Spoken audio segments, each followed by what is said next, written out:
ஒரு வெற்றி உள்ள குடும்ப வாழ்க்கை என்கிற தலைப்புல. என்ன தலைப்பு? குடும்ப வாழ்க்கை. ஓகே, ஏன் வெற்றின்னு ஒரு வார்த்தை முன்னாடி போட்டேன்? வெற்றி உள்ள குடும்ப வாழ்க்கை.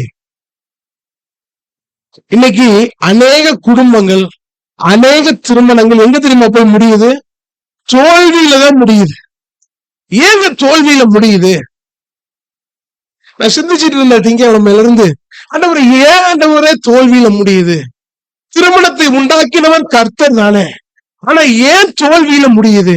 ஒரு வெற்றி உள்ள ஒரு குடும்ப வாழ்க்கை நான் வாழணும்னா, நம்ம திருச்சபையில் இருக்கிற 21 குடும்பமும் வாழணும்னா நாம என்ன செய்யணும்? என்ன செய்யணும்? வேற செய்தி சிந்திக்கவே கவனம் போகவே இல்லை. உணர்ந்துட்டேன், ஆண்டவர் இதுதான் பேசுவோம். உண்மை கத்த சித்தமான இந்த வாரமும் அடுத்த வாரமும் இந்த தலைப்புலயும் நாம சிந்திப்பு வெற்றி உள்ள ஒரு குடும்ப வாழ்க்கை வாழ. நேற்று வேடிக்கையா நினைச்சு பார்த்துட்டு இருந்தேன். கர்த்தர் நமக்கு என்னென்ன பொறுப்பெல்லாம் திரும்ப கொடுக்குறாரு. பிள்ளையா இருக்கிறோம், கரெக்டா பிள்ளையா இருக்கிறோம். அதுக்கப்புறம் திருமணம் ஆனோன்னு கணவன் என்கிற பொறுப்பை கொடுக்குறாரு, மனைவி என்கிற பொறுப்பை கொடுக்குறாரு. அதுக்கு பிறகு ஒரு மேன்மையான ஒரு பொறுப்பை கொடுக்குறாரு. என்ன பொறுப்பு தெரியுமா? பெற்றோர் என்கிற ஒரு பொறுப்பை கொடுக்குறாரு. அதுக்கப்புறம் என்ன பொறுப்பு கொடுக்குறாரு தெரியுமா? பிள்ளைகளுக்கு திருமணம் பண்றீங்க, மாமனார் என்கிற ஒரு பொறுப்பை கொடுக்குறாரு, மாமியார் என்கிற ஒரு பொறுப்பை கொடுக்குறாரு. அதுக்கப்புறம் அந்த பிள்ளைகள் எல்லாம் பிள்ளைகளை பெற்றெடுக்குது. என்ன பொறுப்பு தெரியுமா தராரு? முதியவர், தாத்தா, பாட்டி அப்படின்னு ஒரு பொறுப்பை கொடுக்கிறாரு. எல்லா பொறுப்பும் தெய்வம் கொடுக்கிறதுதான் எப்படி வாழணும்னு எழுதி வைத்திருக்கிறார். சின்ன குழந்தையிலிருந்து ஒரு முதியவர் வரைக்கும் எப்படி வாழணும்னு எழுதி தெய்வம் கொடுத்திருக்கிறார். ஹல்லேலூயா. நேர்த்தியான புத்தகங்க வேதாகமம். ஒரு சின்ன பிள்ளை எப்படி வாழணும், ஒரு முதியவர் எப்படி வாழணும், ஒரு கணவன் எப்படி வாழணும், ஒரு மனைவி எப்படி வாழணும், எப்படி குடும்பத்தை நடத்தணும், எப்படி நடத்தக்கூடாது, பண விஷயத்துல நம்ம எப்படி இருக்கணும், எல்லாவற்றையும் சிறப்பாக எழுதி வைத்திருக்கிறார். அதனாலதான் பிசாசு ஜெபிக்க நல்லா வைப்பான். நீங்க பாஸ்டிங் போட்டு ஜெபம் பண்ணுங்க, பிசாசு அலோவ் பண்ணிடுவான். ஆனா வேதத்தை வாசிக்க அலோவ் பண்ணவே மாட்டான். ஏன் தெரியுமா? வேதத்தை வாசிச்சீங்கன்னா, சத்தியத்தை அறிந்து கொண்டீங்கன்னா உங்களுக்கு விடுதலை. சத்தியத்தையும் அறிந்து கொள்வீர்கள், சத்தியங்களும் ஜெபத்துல விடுதலை இல்ல, சத்தியத்துல விடுதலை. எந்த அளவுக்கு வசனத்தை உட்கொள்ளுகிறீர்களோ அந்த அளவுக்கு நம்முடைய வாழ்க்கை மறுரூபம் ஆகும். நேர்த்தியான புத்தகங்க. ஒரு சபையில கடந்த வாரம் ராமநாதபுரத்துல ஒரு சபையில பாஸ்டர்ஸ் குரூப்ஸ்ல போட்டிருந்தாங்க. அதுல வெளியில ஒரு நோட்டீஸ் ஒண்ணு, பெரிய நோட்டீஸ், ஒரு பேனர் ஒண்ணு அடிச்சிருக்கிறாங்க. அந்த பேனர்ல எழுதி இருக்கு முதல் பாயிண்ட், சபைக்கு வருகிறவர்கள் கடைபிடிக்க வேண்டிய நிபந்தனைகள் சம்திங் அந்த மாதிரி போட்டிருக்கு, இன்ஸ்ட்ரக்ஷன் போட்டிருக்கு. அதுல முதல் என்ன தெரியுமா போட்டிருக்கு? வேதாகமத்தை கையில கொண்டு வரணும். நான் வீட்டுக்கு போனோம்னு ஷேர் பண்றேன், படிச்சு பாருங்க. அந்த அளவுக்கு பயமா இருக்குதுங்க. ரெண்டாவது, கையில மொபைலை சுவிட்ச் ஆஃப் பண்ணி வச்சுக்கணும். போன் என்ன பண்ணி வைக்கணுமா? சுவிட்ச் ஆஃப் பண்ணி வைக்கணுமா? மூணாவது, அடுத்தவர்களுக்கு இடம் இல்லாம ஒரு ஆடையை போட்டு வரணும். அதுல போட்டுருக்கு, ஆண்களா இருந்தா கிழிஞ்ச பேண்ட போட்டுட்டு வரக்கூடாது, பெண்களா இருந்தா லெகின்ஸ் போட்டு வரக்கூடாது, ஃபிட் எல்லாம் போட்டு வரக்கூடாது. அடுத்தவர்களுக்கு இடரல் இல்லாம ஒரு நேர்த்தியான உடைய போட்டுட்டு வாங்க அப்படிலாம் போட்டுருந்துச்சுங்க. ஒரு எப்படி ட்ரெஸ் போடணும், என்ன கொண்டு வரணும், அந்த மாதிரி அந்த நிபந்தனையில போட்டிருந்தாங்க. நான் யோசிச்சு பார்த்தேன், இத மாதிரி ஒண்ணு டைப் பண்ணி நம்ம சபையில போடலாமா? வேணாம் அப்படியே ஓடட்டும் அப்படின்னு நினைச்சுக்கிட்டேன். ராமநாதபுரத்துல ரொம்ப அந்த கிறிஸ்டியன்ஸ் எல்லாம் வைராக்கியமானவங்க, அந்த மாதிரி எழுதியிருந்தாங்க. ரொம்ப நேர்த்தியா இருந்துச்சு. ஒரு வெற்றி குடும்ப வாழ்க்கைக்கு நாம என்ன செய்யணும்? அதுக்கு முன்னாடி 4 காரியத்துல வெற்றி தேவை. என்ன காரியம் தெரியுமா? நல்லா நோட் பண்ணி வச்சுக்கோங்க. தனி மனித வாழ்க்கையில வெற்றி தேவை.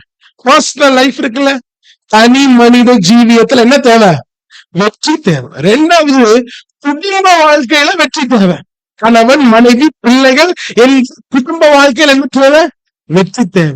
மூணாவது, ஆன்மீக வாழ்க்கையில வெற்றி தேவை. நம்ம வாழ்றோம்ல ஒரு ஆன்மீக வாழ்க்கை, வெற்றி தேவை. ஆவிக்குரிய ஜீவியத்துல வெற்றி தேவை. நாலாவது, சமுதாய வாழ்க்கையிலும் வெற்றி தேவை. 4 காரியத்திலும் வெற்றி தேவை. வெற்றி தேவைனா ஜெயம் கொடுக்கிற தேவனால மாத்திரம்தான் முடியும். ஏன்னா அவர் தான் மரணத்தை ஜெயித்தவர், பாதாளத்தை வென்றவர், மரணத்தின் திறனுடையவர்.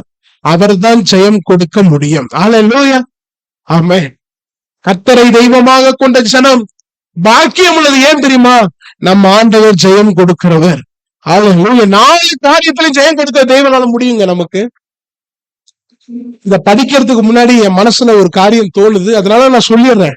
இதை சொல்வதற்கு எனக்கு எவ்வளவு நேரம் ஆகும்னு தெரியல, இருந்தாலும் ஆவியானவர் நடத்துறபடி நம்ம படிக்க கேட்டோம்னா அது பிரயோஜனமா இருக்கும். 3 காரியம் கண்டிப்பா செய்யக்கூடாது. எத்தனை காரியம்? ஏன் இத பத்தி திருச்சபையில பேசணுமா? கண்டிப்பா பேசணும். 3 காரியம் நாம செய்யவே கூடாது. சரிங்களா? என்ன காரியம் தெரியுமா? முதலாவது, விவாகரத்து செய்யக்கூடாது. என்ன செய்யக்கூடாது? விவாகம் யாவருக்குள்ளும் கனம் உள்ளது என்று சொன்னவர் விவாகரத்தை அனுமதிப்பாரா? நான் கேட்கிற கேள்விக்கு பதில் சொல்லுங்க. விவாகம் யாவருக்கும் கனம் உள்ளது என்று சொன்னவர் விவாகரத்தை அனுமதிப்பாரா? அனுமதிக்க மாட்டார் தானே. ஆனா ஒரு நீதிபதி சொல்றாரு, இன்னைக்கு கிறிஸ்தவர்கள் தான் அதிக, இது ரொம்ப வருஷமா சொல்லிட்டு இருக்கிறாங்க, இந்த வார்த்தைய ரொம்ப வருஷமா சொல்றாங்க, ஆனா குறையுதா? ஏன் குறையல? திருமணத்தை உண்டாக்கினவர் தெய்வம் தானே. இன்னைக்கு அந்த விவாகரத்தை தெய்வமா அனுமதிப்பாரா? செய்ய மாட்டார்.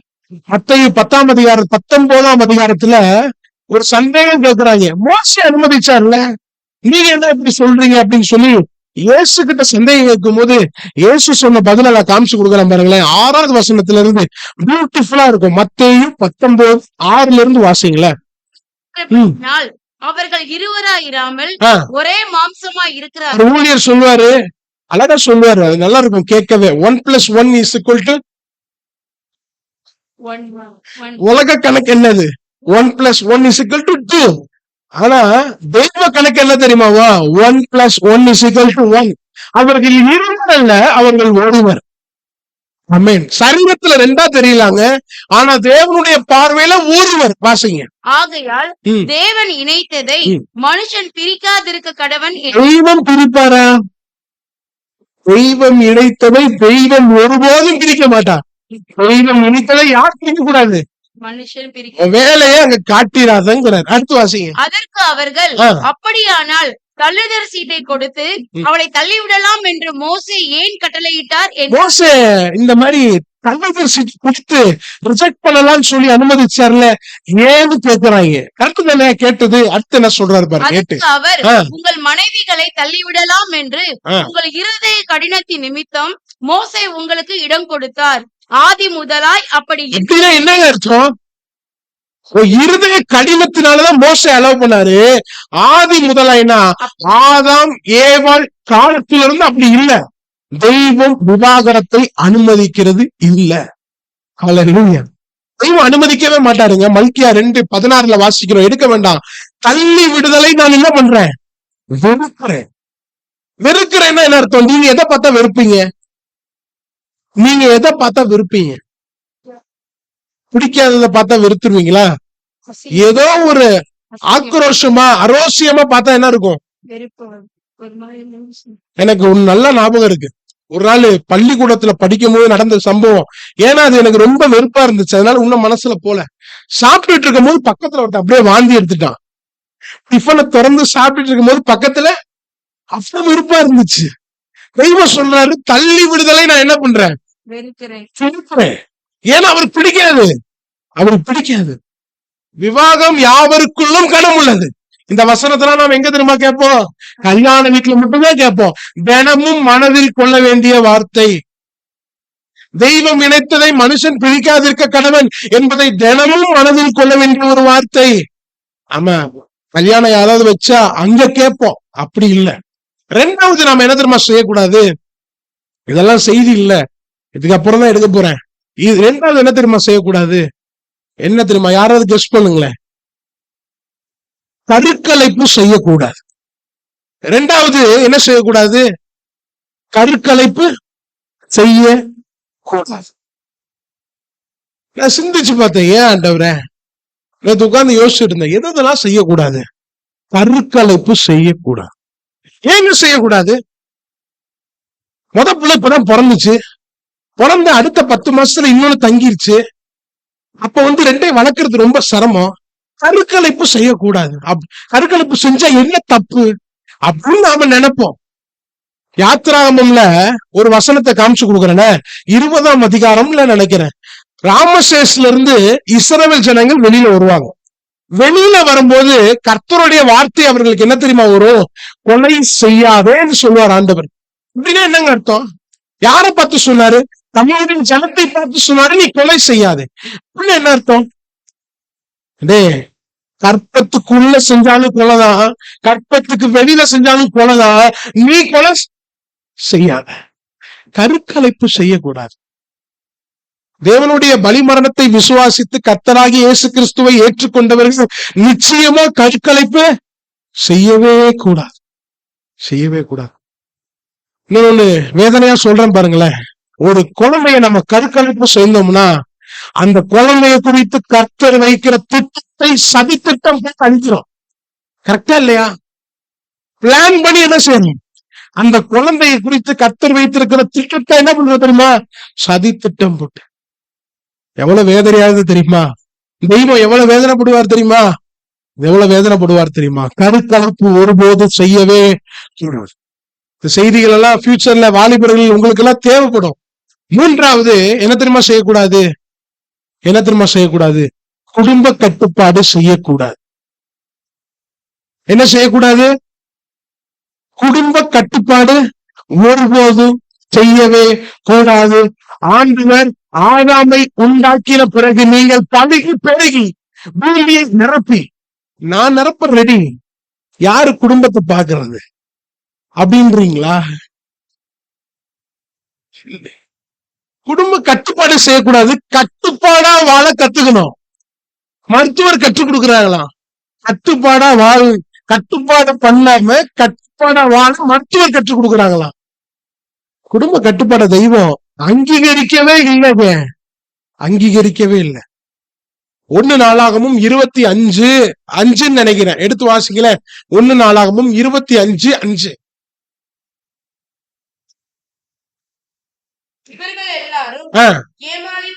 யாரு?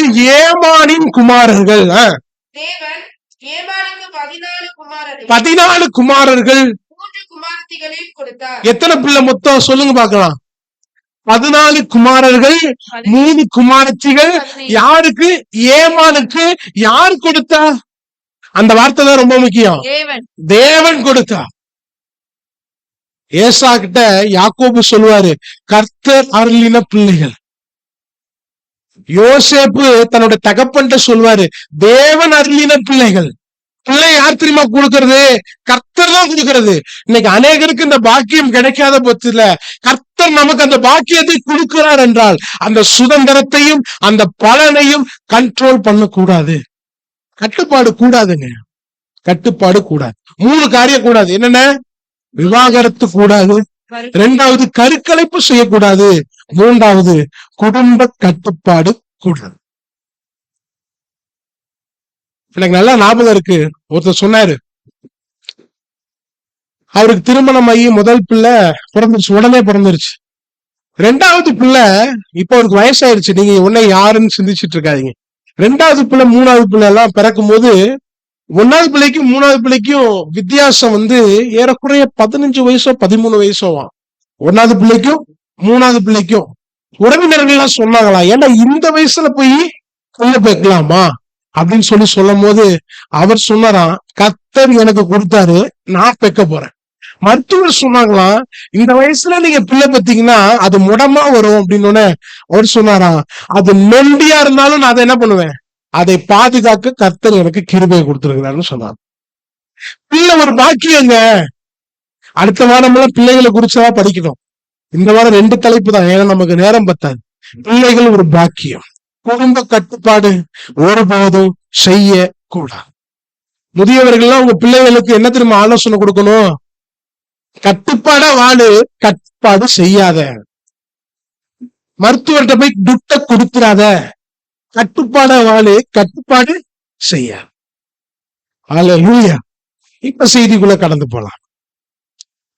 வெற்றி உள்ள ஒரு கிறிஸ்தவ ஒரு குடும்ப வாழ்க்கை வாழ நாம் என்ன செய்ய வேண்டும்? முதலாவது என்ன தெரியுமா செய்யணும்? கர்த்தருடைய வார்த்தைக்கு கீழ்ப்படியணும். அவ்வளவுதான் முதல் பாயிண்ட். என் குடும்பம் ஆசீர்வாதமா இருக்கணும் அப்படின்னா, குறைவுகள் நிறைவாகணும் அப்படின்னா, தேவைகள் சந்திக்கப்படணும் அப்படின்னா, இன்னைக்கு சமீபத்துல ஒருத்தர் சொன்னாரு, என்ன சொன்னாருன்னா, வாழ்வதற்கு தேவையான எல்லாமே இருக்கு. வீடு இருக்கு, கார் இருக்கு, வசதிக்குரிய எல்லா பொருட்களும் இருக்கு. ஃப்ரிட்ஜ் இருக்கு, வாஷிங் மிஷின் இருக்கு, டிஷ் வாஷர் இருக்கு, எல்லாமே இருக்கு. ஆனா நிம்மதி மட்டும் இல்லைன்றாரு. எது தேவைங்க? நிம்மதி தேவை. அந்த நிம்மதி இயேசுதான் தர முடியும். எங்கே நிம்மதின்னு கேட்டு பாருங்களேன். இயேசுவினிடத்தில் தான் நிம்மதி. இப்ப என் வாழ்க்கையில ஒரு வெற்றி இருக்கணும்னா முதலாவது நான் செய்ய வேண்டியது என்ன தெரியுமா? வேர்ட் ஆஃப் காடுக்கு கீழ்ப்படிஞ்சு வாழணுங்க.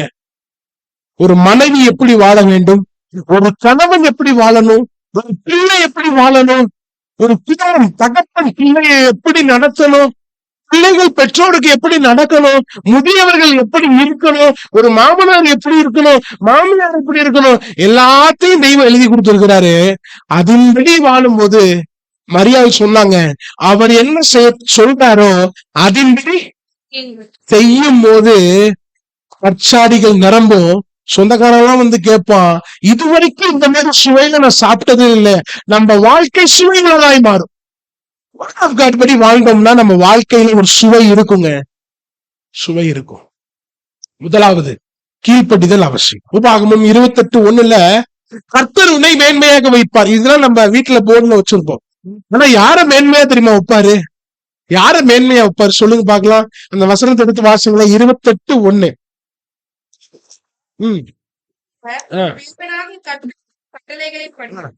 செய்ய நீ கவனமாய் இருக்கும்படிக்கு அவர் சத்தியத்திற்கு உண்மையாய் செவி கொடுப்பாயானால் உன் தேவனாகிய கர்த்தர் பூமியில் உள்ள சகல ஜாதிகளிலும் உன்னை ஜாதி ஜாதியை பத்தி பேசுறாரா?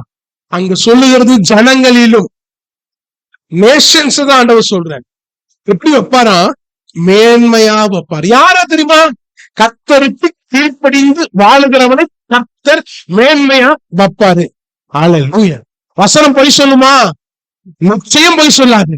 வசனம் பொய் சொல்லவே பொய் சொல்லாது. வானமும் பூமியும் ஒளிந்து போனாலும் தேவனுடைய வார்த்தை ஒருபோதும் மாறாது. அந்த வார்த்தையில சொல்லுகிறது. தேவனுடைய வார்த்தைக்கு உண்மையா கீழ்ப்படியும் போது பூமியில் உள்ள சகல ஜனங்களிலும் தெய்வம் நம்மை மேன்மையாக வைத்தார். கர்த்தருடைய சத்தத்திற்கு கீழ்ப்படிவதை பார்க்கிலும் காணிக்க கர்த்தருக்கு மேன்மையா இருக்குமா? பலி கர்த்தருக்கு மேன்மையா இருக்குமா? கர்த்தருக்கு எது தெரியுமா மேன்மை?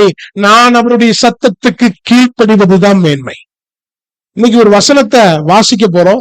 அந்த வசனத்தோட வாசிச்சுட்டு நீங்க எல்லாருமே தீர்மானம் எடுத்துட்டு நம்ம செய்திக்குள்ள கடந்து போறோம். சங்கீதம் 119:60 எடுத்து வாசிங்களேன். சங்கீதம் 119:60 டிவில பாருங்க. வேதாகமம் இல்லதான். இந்த வசனத்தை ஒரு தீர்மானம் எடுத்துட்டு நம்ம போறோம்.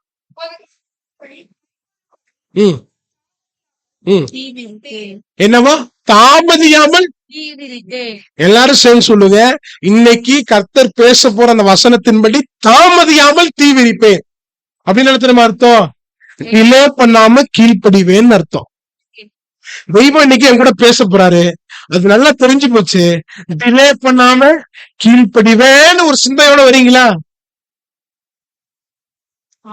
ஆமென். வசனம் நம்மள மோட்டிவேட் பண்ணும். வசனம் சில வேளையில குத்தும். கரெக்டா? மோட்டிவேட்டும் பண்ணும், குத்தும். ஏன்னா தேவனுடைய வார்த்தையானது வல்லமையும் ஜீவனும் உள்ளதான். இருபுறமும் கருக்கான, ரெண்டுபுறமும் கத்தியும், ரெண்டுபுறமும் கருக்கான. ஒரு சைடு மோட்டிவேட், இன்னொரு சைடு குத்து. அதனால உங்களை மோட்டிவேட் பண்ண போதா குத்த போதான்னு எனக்கு தெரியல. ஆனா தெய்வம் தான் பேச போறாரு. கேட்டு தாமதம் இல்லாமல் தீவிரிப்பேன். ஒரு மனைவி எப்படி வாழ வேண்டும்? எபேசியர் 5:அதிகாரத்துல ஏன் தெரியுமா முதலாவது மனைவியை பத்தி பேச போறேன்? ஆண்டவரே மனைவியை பத்தி தான் பேசியிருக்கிறார். நீங்க நினைக்கலாம் எடுத்தோடனே இங்கேயே ஆரம்பிக்கிறாங்களே. ஆண்டவரே அங்கதாங்க ஆரம்பிச்சிருக்கிறாரு. அதனாலதான் மனைவியை பத்தி பேச போறோம். எபேசியர் 5:அதிகாரம் 21 அப்படியே நிறுத்தி எல்லாருமே எடுத்துக்கலாமா? எபேசியர் 5:அதிகாரம் 22 வாசிங்க.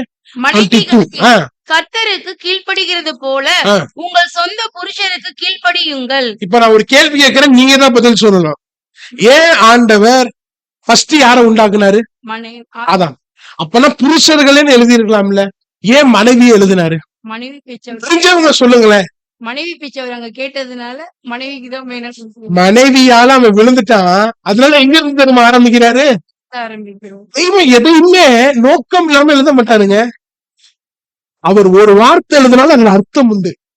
நான் சிந்திச்சேன், ஏன் ஆண்டவரே, ஒரு குடும்ப தலைவன் யாரு? புருஷன் தானே. அப்ப புருஷர்களேன்னு எழுதியிருக்கலாம்ல, ஏன் மனைவிகளேன்னு எழுதுறீங்க? டே, ஆதாம் வீழ்ந்து போக ஏவாள் காரணம். அதனால அங்கிருந்து ஆரம்பிக்கிறார், மனைவிகளே கர்த்தருக்கு கீழ்ப்படுகிறது போல உங்கள் சொந்த புருஷருக்கு கீழ்ப்படுங்க. முதல் பாயிண்ட் என்ன தெரியுமா? ஒரு மனைவி எப்படி வாழணும் தெரியுமா? ஒரு வெற்றி உள்ள ஒரு குடும்ப வாழ்க்கை வேணும் அப்படின்னா அதுல கணவனுடைய பங்கும் இருக்கு, மனைவியுடைய பங்கும் இருக்கு, பிள்ளைகளுடைய பங்கும் இருக்கு, முதியவர்களுடைய பங்கும் இருக்கு, எல்லாருடைய பங்கும் இருக்கு. அப்படிங்கும் போது ஒரு மனைவி எப்படி இருக்கணும் தெரியுமா? கர்த்தருக்கு கீழ்ப்படுகிறது போல உங்க புருஷனுக்கு கீழ்ப்படி. கர்த்தருக்கு ஏங்க அந்த வார்த்தையை எழுதி இருக்கிறாரு? மனைவிகளே உங்க புருஷனுக்கு கீழ்ப்படிங்கன்னு எழுதி இருக்கலாம். ஆனா ஏன் இந்த கர்த்தருக்கு கீழ்ப்படுகிறது போலன்னு எழுதுறாரு? கர்த்தருக்குலாம் பயந்து கீழ்ப்படிவோம். அது மாதிரி இது எவ்வளவு மேன்மையானதுங்கிறத காண்பிக்கிறார். அவருக்கு கீழ்ப்படுகிற மாதிரி புருஷனுக்கு கீழ். சமீபத்துல ஒரு சகோதரன், நம்ம மத்தியில் உள்ள சகோதரன் இல்ல, அதையும் சொல்ல வேண்டியதா இருக்கு.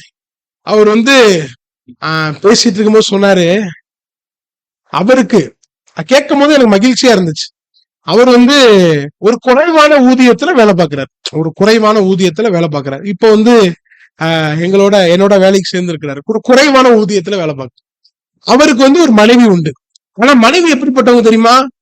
கவர்மெண்ட் டாக்டரேட் அசிஸ்டன்ட், டீனுக்கு அசிஸ்டன்ட், ஏறக்குறைய ₹1,00,000 தாண்டி சம்பளம் வாங்குறாங்க. இவர் ரொம்ப குறைவான சம்பளம் தான், ரொம்ப குறைவான சம்பளம். ஒரு 3 நாளைக்கு முன்னாடி அப்படி பேசிட்டு இருக்கும்போது பைபிள் படிச்சுட்டு இருப்பேன். பைபிள் படிச்சுட்டு இருக்கும்போது கேட்டாரு, நீங்க தினமும் எத்தனை அதிகாரம் படிப்பீங்க? அவரு இந்து. எத்தனை அதிகாரம் படிப்பீங்க?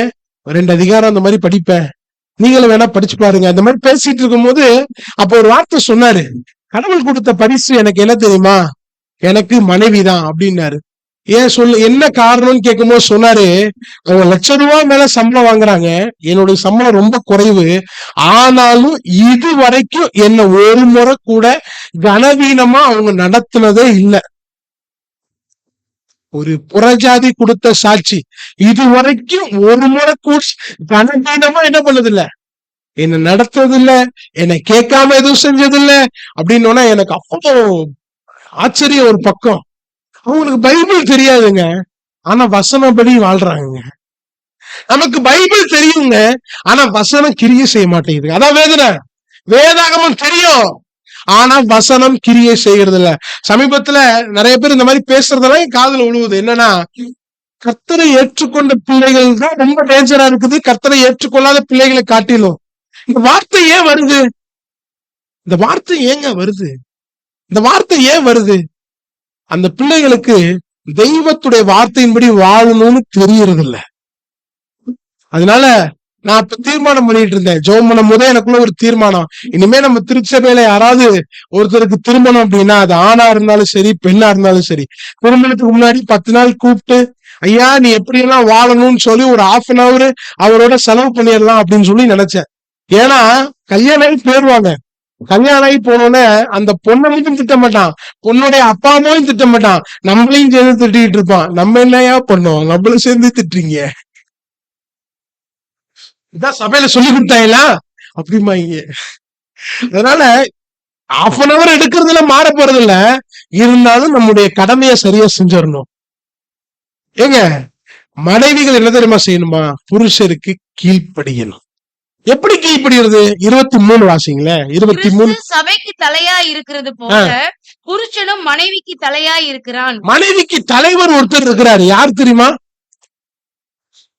இந்த வசனத்தை சகோதரிகள் எல்லாம் சேர்ந்து 22, 23, 24 சேர்ந்து வாசிங்க. வாசிச்சுட்டு முடிச்சுட்டு அப்படியே உங்க கணவரை திரும்பி பாருங்க. உங்க கணவர் என்ன மாதிரி ரியாக்ஷன் கொடுக்கிறாருன்னு நீங்க தெரிஞ்சுக்குங்க. பிரசங்கமே அங்க முடிஞ்சு போயிடும். 22 எடுத்து வாசிச்சுட்டு 23 எடுத்து வாசிச்சுட்டு அப்படியே உங்க கணவரை திரும்பி பார்த்தீங்கன்னா அவர் உங்களை பார்த்து எப்படி ரியாக்ட் பண்றாரு அப்படிங்கறத நீங்க பாருங்க. நான் பார்க்க மாட்டேன் உங்க கணவர்லாம் எப்படி அப்படிலாம் பார்க்க மாட்டேன். நீங்க பிராக்டிஸ் பண்றீங்களா? சேர்ந்து வாசிங்களேன். மனைவிகளே கர்த்தருக்கு கீழ்ப்படுகிறது போல உங்கள் சொந்த புருஷருக்கு கீழ்ப்படியுங்கள். கிறிஸ்து சபைக்கு தலையா இருக்கிறது போல புருஷனும் மனைவிக்கு தலையா இருக்கிறான். அவரே சரீரத்திற்கும் இரட்சகராய் இருக்கிறார். ஆண்டவரே ஒருத்தர் கூட திரும்பி பார்க்கலாம் ஆண்டவரே. எங்க வீட்டுக்காரர் வரல. அக்கா நேக்கா தவிச்சுட்டாங்க. ஏங்க திரும்பி பார்க்க முடியல? ஏன் தெரியுமா? அங்க ஓட்ட இருக்குன்னு அர்த்தம். அழகா போட்டிருக்கீங்க. அவர் தலைவரா? யார் தலைவர்? எங்க அடுத்து கணவனை பத்தியும் பேசதான் போறோம், அதனால நீங்க சிந்திக்க வேண்டாம். யார் தலைவர்? புருஷன். சரீரத்துக்கு ரட்சகர் யாரு? புருஷன். இயேசுவுக்கு கீழ்ப்படுகிறது போல கீழ்ப்படியணுமா? முதல் பாயிண்ட் என்ன தெரியுமா? ஆசீர்வாதத்துக்கு முதல் படி கீழ்ப்படி, அதை இன்று கடைபிடி. தெய்வம் சொல்றது கீழ்ப்படிதல் இல்லாம ஆசீர்வாதம் இல்ல. இன்னொரு வசனம் வாசிங்க. 1 பேதுரு 3ஆம் அதிகாரம் முதல் 5 வசனத்தை நிறுத்தி வாசிங்கக்கா. 1 பேதுரு 3ஆம் அதிகாரம். அந்தபடி மனைவிகளே, உங்கள் சொந்த புருஷர்களுக்கு கீழ்ப்படிந்திருங்கள். அப்பொழுது அவர்களில் யாராவது திருவசனத்திற்கு கீழ்ப்படியாதவர்களாய் இருந்து. இந்த பாயிண்ட் ரொம்ப முக்கியமான பாயிண்ட். கீழ்ப்படியாதவர்கள், ரட்சிக்கப்படாத புருஷன்லாம் உங்களுக்கு இருந்தா பயபக்தியோடு உங்கள் கற்புள்ள நடக்கையை அவர்கள் பார்த்து. என்ன வார்த்தை அது? கற்புள்ள நடக்கையை அவர்கள் பார்த்து. நம்ம எப்படியெல்லாம் தெரியுமா கத்துக்குவோம்? ஒண்ணு கேட்டு கத்துக்குவோம், இன்னொன்னு பார்த்து கத்துக்குவோம். இங்க அந்த வார்த்தையை தான் யூஸ் பண்றாரு, கற்புள்ள நடக்கையை பார்த்து. வாசிங்க. போதனையின்றி மனைவிகளின் நடக்கையினாலேயே ஆதாயப்படுத்த வார்த்தை. இந்த வசனம் நிறைவேறக்கூடிய வசனம். நிறைவேறாத வசனத்துல தெய்வம் எழுதவே மாட்டார். போதனை இன்றி என்ன அர்த்தம்? யாரும் சொல்லாமலே ஆலோசகரை கூப்பிட்டு உட்கார வச்சு, கணவன் மனைவியை உட்கார வச்சு, மனைவியை நீங்க எப்படி நடத்தணும்னு சொல்ல தேவையில்ல. இயேசுவை விசுவாசிங்க, ஏற்றுக்கொள்ளணும்னு சொல்ல தேவையில்ல. இந்த மனைவியோட வாழ்க்கையை பார்த்து கணவன் இங்க ஆதாயப்படுத்திக் கொள்ளலாம். ஏதோ சொல்லுதுங்க, தெய்வம் சொல்றாருங்க, போதனை இன்றி ஆதாயப்படுத்தலாம். நாம வாழும் போது ஒருவேளை அது ரட்சிக்கப்படாத மனைவியா இருக்கலாம், ஒருவேளை ரட்சிக்கப்படாத புருஷனா இருக்கலாம். 2 பேர் தனித்தனியா சபைக்கு வரலாம். உங்க நடக்கையை பார்த்து உங்க புருஷனை கொண்டு வரலாம், உங்க நடக்கையை பார்த்து உங்க மனைவி வந்துருவாங்க. கர்த்தர் கிருபை செய்வார். 3ஆவது வசனத்தை எடுத்து வாசிங்களேன். பின்னி பொன் ஆபரணங்களை அணிந்து உயர்ந்த வஸ்திரங்களை உடுத்திக் கொடுத்தலாகிய புறம்பான அலங்கரிப்பு உங்களுக்கு அலங்காரமாய் இராமல். நாம கொடுக்கிற இம்பார்ட்டன்ஸ் எதுக்கு? புறம்பான அலங்கரிப்புக்கு தான். ஆனா தெய்வம் சொல்றாரு, இது உங்களுக்கு அலங்காரம் இல்ல. வாசிங்க அடுத்து. அழியாத அலங்கரிப்பாய் இருக்கிற சாந்தமும் அமைதலும் உள்ள ஆவியாகி இருதயத்தில் மறைந்திருக்கிற குணமே உங்களுக்கு அலங்காரமாய் இருக்கு. என்ன அலங்காரம்? சாந்தமும் இருதயத்தில் மறைந்திருக்கிற குணமே. குணம் தான் அலங்காரம். அடுத்த வசனத்துல நேர்த்தியா இருக்கும், வீட்டுல போய் படிச்சு பாருங்க. சாரால் புருஷனுக்கு என்ன பண்ணாங்களாம்? கீழ்ப்படிஞ்சாங்களாம். சாரால் அலங்காரம் பண்ணாங்களா? எஸ் பண்ணாங்க. என்ன தெரியுமா அலங்காரம்? கீழ்ப்படிந்து வாழ்ந்தாங்க. அதுதான் அவங்க பண்ண அலங்காரம். நாமெல்லாம் அலங்காரம் பண்ணணும். என்ன அலங்காரம் தெரியுமா?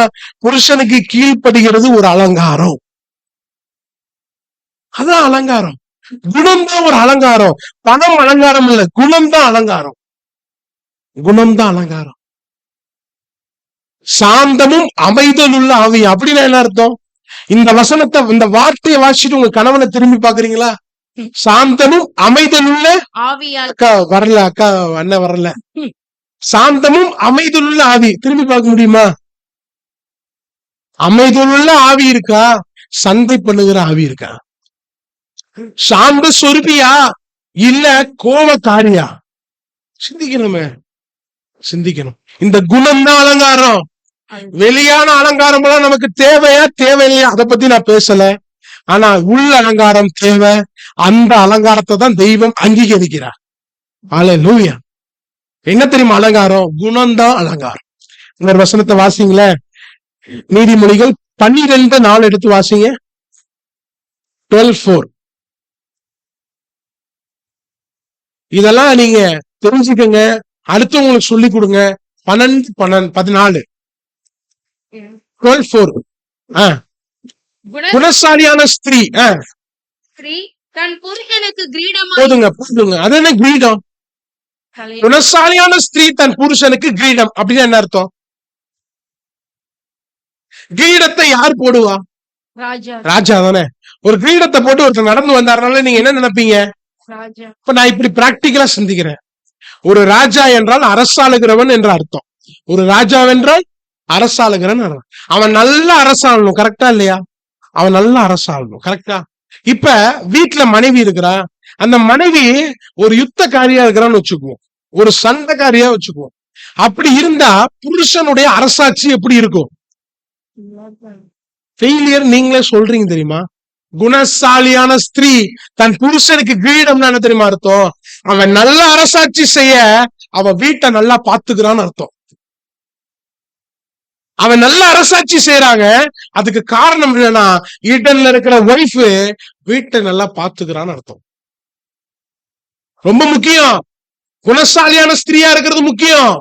எப்பேற்பட்ட கணவனையும் பார்க்கணும், பிள்ளைகளையும் பார்க்கணும், குடும்பத்தையும் பார்க்கணும், எல்லாவற்றையும் பார்க்கணும். தெய்வம் அந்த பொறுப்பை யாருக்கு தெரியுமா கொடுக்கிறாரு? மனைவிகளை தான் கொடுக்கிறாரு. ஒரே ஒரு வார்த்தையை மாத்திரம் உங்க கணவன் உங்களை பார்த்து சொல்லணும், உங்க பிள்ளைகள் உங்களை பார்த்து சொல்லணும். அந்த வார்த்தைய நான் உங்களுக்கு சொல்றேன், அந்த மாதிரி சொல்ற மாதிரி நம்ம ஜீவியம் இருக்கணும். நீதிமொழிகள் 31 அதிகாரம் 28, 29 இந்த வசனத்தெல்லாம் தயவு செய்து பைபிள் இல்லைனாலும் டிவில பாருங்க, தயவு செய்து பாருங்க. பிள்ளைகள் எழும்பி, நல்ல கவனிங்க, உங்க பிள்ளைகள் எல்லாம் எழும்பி அவளை பாக்கியவதி என்கிறார்கள். என்ன சொல்றாங்களா? பாக்கியவதி, பாக்கியவதின்னு சொல்றாங்களா? அவள் புருஷனும், இந்த வார்த்தை ரொம்ப முக்கியமான வார்த்தை. புருஷன் அவளை பார்த்து, அநேகம் பெண்கள் குணசாலிகளா இருந்தது உண்டு. அநேகம் பேர் இருக்கிறாங்கப்பா. எஸ்தர் உண்டு, ராஜாத்திகள் உண்டு, ரெபேக்கா உண்டு. நீயோ அவர்கள் எல்லாருக்கும் மேற்பட்டவள் என்று அவளை புகழுகிறான். என்னங்க அர்த்தம்? புருஷன் புகழ்றான், இல்ல பாக்கியவதின்னு சொல்றான். இந்த மாதிரி யாருக்கு இருக்கணும்? இப்ப நான் ஒரு கேள்வி கேட்கிறேன், பதில் சொல்லுங்க. உங்களுடைய புருஷன் சொல்லுவாரா? அநேக பேர் குணசாலிகள் உண்டு, ஆனா நீ அவர்களுக்கு மேற்பட்டவள் சொல்லுவாளா? சொல்லுவாளா? உங்க பிள்ளைகள் எழும்பி தாயே நீ பாக்கியவதின்னு சொல்லுவாங்களா? சிந்திங்க. எப்பேற்பட்ட வார்த்தை தெரியுமா? நீங்க தயவு செய்து உங்க மனசுல எழுதி வைங்க. குணசாலியான ஸ்திரீ, குணசாலியான ஸ்திரீ ரொம்ப முக்கியங்க. குடும்பம் என்கிற பேழைய கணவனும் பாதுகாக்கணும், பிள்ளைகளும் பாதுகாக்கணும். அதுல லைட்டா ஓட்ட விழுந்துருச்சுன்னு வைங்களேன், தண்ணி எல்லாம் உள்ள வந்துரும், அப்புறம் ஆபத்து. ரொம்ப முக்கியமான விஷயம். ஒரு குணசாலியான ஸ்திரீயா நாம இருக்கணுங்க. நீதிமொழிகள் 31 அதிகாரம் 10 இருந்து வாசிங்களேன். 10 இருந்து. ஸ்திரீயை கண்டுபிடிப்பவன் யார்? கண்டுபிடிக்கிறவன் யார்? விலை முத்துக்களை பார்க்கிலும் உயர்ந்தது. அவள் காஸ்ட்லி, பிரீஷியஸ். ஏன் தெரியுமா? அவளுடைய பண்புகள் சாந்தமும் அமைதியுள்ள ஆவி, கீழ்ப்படிதல். புருஷன் புகழுவான், பிள்ளை பாக்கியவதின்னு சொல்லுவாங்க. விலைகள் முத்துக்களை பார்க்கிலும் உயர்ந்தது. அடுத்து வாசி. உங்கள் புருஷனுடைய இருதயம் அவளை நம்பும். ரொம்ப முக்கியமான வார்த்தைங்க. புருஷனுடைய இருதயம் அவளை நம்பும். புருஷன் என்ன தெரியுமா செய்யணும்? மனைவிய நம்பணும், நம்பணும். புருஷன் நம்பணும். புருஷனே நம்பலன்னா இந்த உலகத்துல வேற யாரும் உங்களை நம்பினாலும் இட் இஸ் யூஸ்லெஸ்.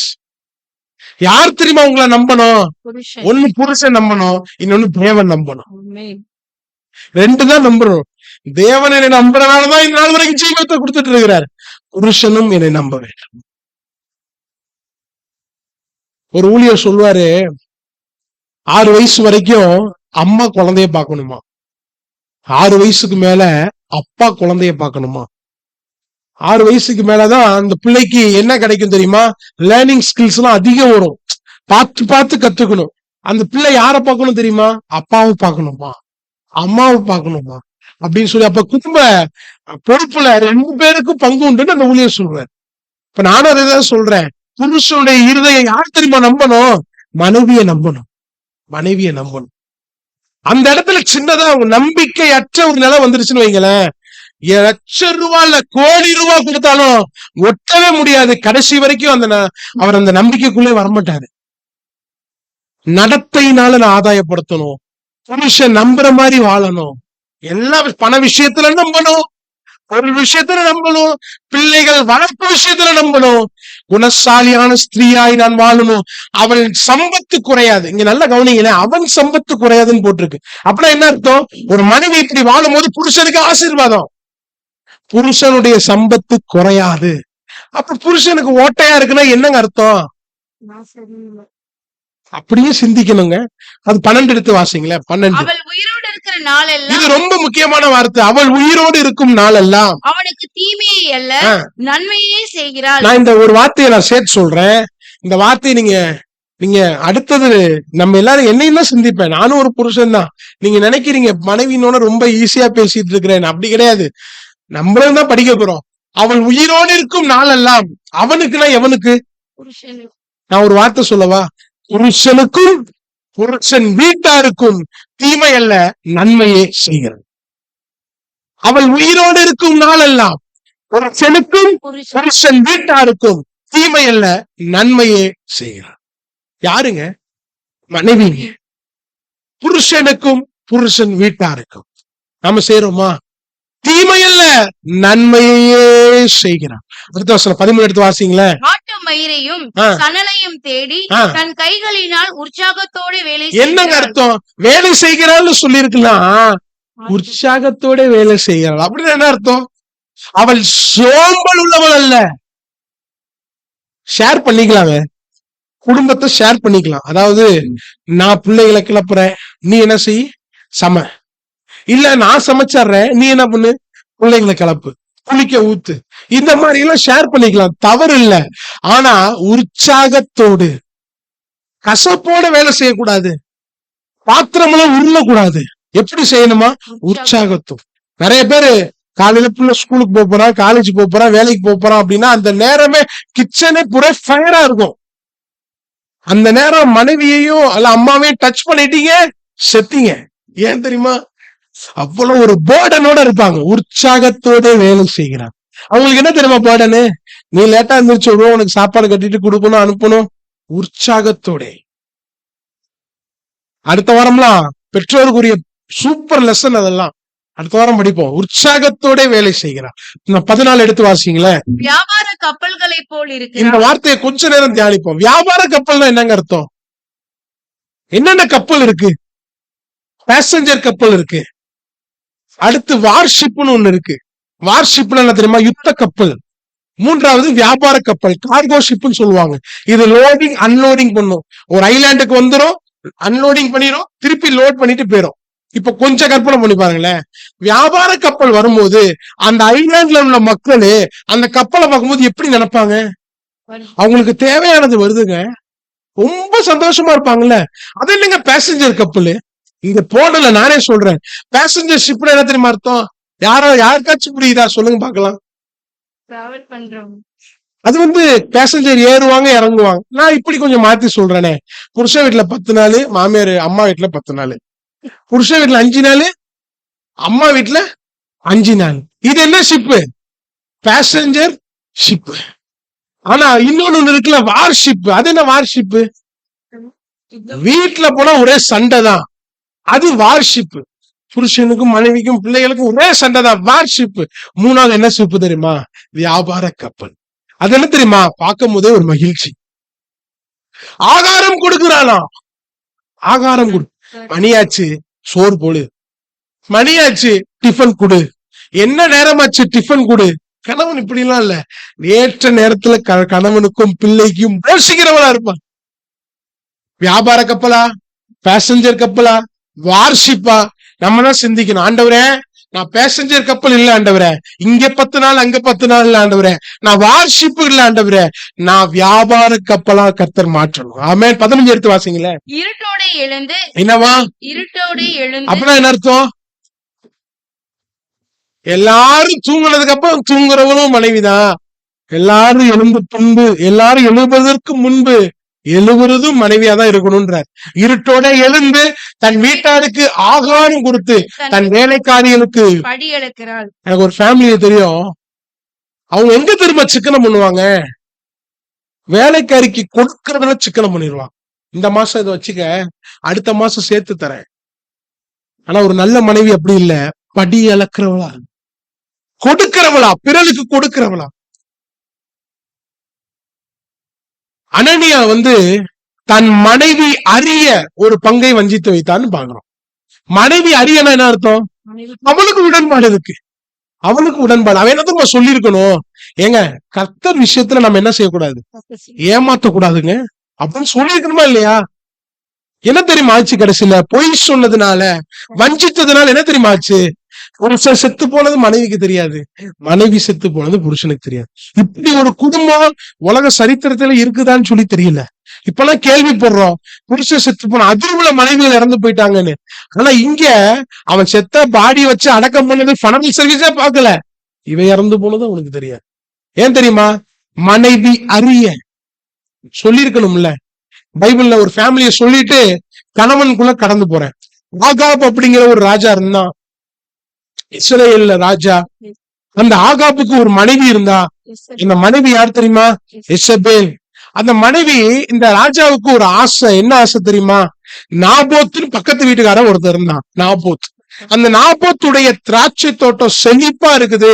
அந்த திராட்சை தோட்டத்தை அவன் எடுத்துக்கணும்னு நினைச்சு பார்த்தான். அவன்கிட்ட டீல் பண்ணான். என்ன தெரியுமா டீல் பண்ணா? ஐயா, திராட்சை தோட்டத்தை என்ன கொடுத்துரு, நான் துட்டு கொடுத்துறேன், இல்ல வேற தோட்டத்தை கொடுத்துறேன். அவன் சொன்னான், நாபோத்து, ஐயா இது என் அப்பாவுடைய பூர்வீக சொத்துங்கய்யா, வேற எதுவுமே என்கிட்ட இல்லைங்கய்யா, கொஞ்சம் விட்டுருங்கய்யா. இந்த வார்த்தையை கேட்டவன என்ன தெரியுமா பண்ணா? ஆகாப்பு கோபமா வீட்டுக்கு கிளம்பி போய் சாப்பிடல, போய் படுத்துக்கிட்டான். மனைவி வந்தா, எசபேல் வந்தா, ஏங்க இப்ப ஒரு மாதிரி இருக்கீங்க? நடந்த எல்லாத்தையும் சொன்னான். நடந்த எல்லாத்தையும் சொன்ன ஒரு காரியத்தை அவன் சொன்னான். என்ன தெரியுமா சொன்னா? 1 ராஜாக்கள் 21 அதிகாரம் 7வது வசனம் நினைக்கிறேன். எடுத்து வாசிங்க. 1 ராஜாக்கள் 21:7. சீக்கிரம் மட்டும் வாசிங்க. எசபேல் அவனை நோக்கி, நீர் இப்போது இஸ்ரவேலின் மேல் ராஜ்யபாரம் பண்ணுகிறவர் அல்லவா? நீர் எழுந்து போஜனம் பண்ணி மனமகிழ்ச்சியாயிரும். இஸ்ரவேலனாகிய நாபோத்தின் திராட்சை தோட்டத்தை நான் உமக்கு கொடுப்பேன். யார் சொல்றா? மனைவி சொல்லுது. நீங்க என்ஜாய் பண்ணுங்க, நான் உங்களுக்கு திராட்சை தோட்டம். நல்ல மனைவியா கெட்ட மனைவியா? புருஷனுடைய பார்வையில ஒருவேளை நல்ல மனைவியா இருந்திருக்கலாம். என்ன ரெஸ்ட் எடுக்க சொல்றா? அவன் என்ன தெரியுமா சொல்றான்? நான் உங்களுக்கு தரேன். அவன் என்ன தெரியுமா சொல்லி இருக்கணும்?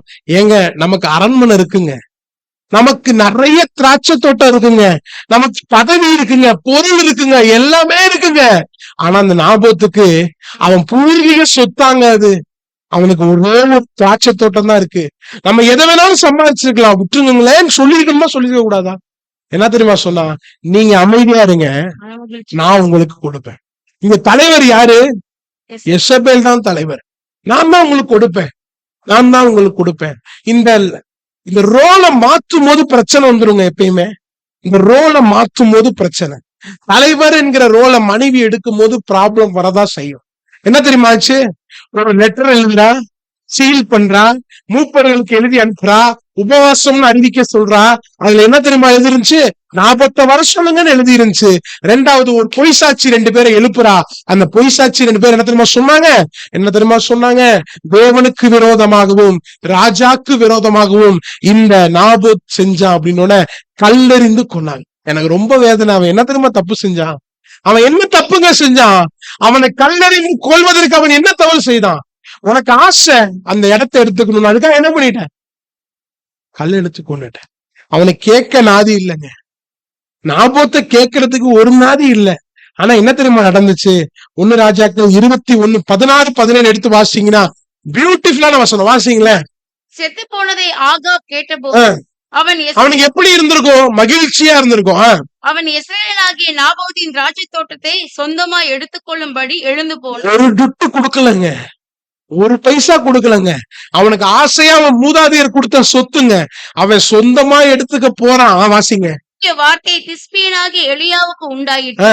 அவர், நீ எழுந்து சமாரியாவில் இருக்கிற இஸ்ரவேலின் நான் என் நோட்ல எழுதி வச்ச வாசிக்கும் போது நாபோத்தை கேட்க நாதி இல்ல, ஆனா யாரா இருந்தாலும் கேட்க தேவன் இருக்கிறார். வார்த்தை உண்டாயிருச்சா? யோசிச்சு பாத்தீங்களா? அவன் இடத்தை எடுக்க போலங்க. இடத்தை எடுப்பதற்கு முன்பே கர்த்தருடைய வார்த்தை எலியாவுக்கு உண்டாகி, எலியா நீ போய் பேசுறா. அவன் கொலையாளின்னு சொல்றான், கொலையாளின்னு சொல்றான். அவனுக்கு வர தண்டனையை சொல்றா. என்ன தண்டனை தெரியுமா? நாபோத்து எப்படி இறந்தானோ அதே மாதிரி ஆகாபு இறந்து போனான், எசபேலும் இறந்து போயிட்டான். நாய் வந்து ரத்தத்தை நக்குனது, நாய் வந்து சதையை பறித்ததுன்னு வேதத்துல வாசிப்போம். ஆகாபுடைய மரணத்துக்கு யார் காரணம்? அவன் பாட்டு படுத்திருந்தான், அப்செட்டா இருந்திருந்தான். அதுக்கப்புறம் நார்மல் ஆயிருப்பானு எனக்கு தெரியல. ஆனா மனைவி என்ன பண்ணி விட்டா? தூங்கி விட்டுட்டா. பாகாலை வணங்க போஸ்ட் பண்ணது இந்த எசபேல் தான். ரொம்ப முக்கியங்க. ஏங்க ஒரு குழந்தை பிறக்குதுன்னு வச்சுக்குவோம், எசபேல்னு பேர் வைப்பீங்களா வைக்க மாட்டீங்களா?